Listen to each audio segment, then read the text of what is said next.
Mga kaibigan, ito na po yung bagong huli kong isda ngayong araw, October 11. Mga buhay pa po itong mga lapu-lapong iner, oh. Humihinga pa sila, oh. Ayan, oh. Ayan, humihinga. Ayan, oh. Mga sariwa pa po, humihinga pa po sila. Ayan, mga lapu-lapo. Ayan. Ito, malaking green grouper po ito, oh. Green grouper. Yan. Yan ay green grouper po, oh.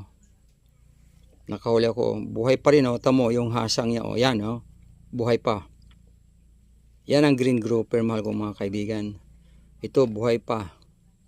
Yan. Ito, buhay pa rin. Sariwa pa ang mata, oh. Ito. Ayan, ito ay parang suno.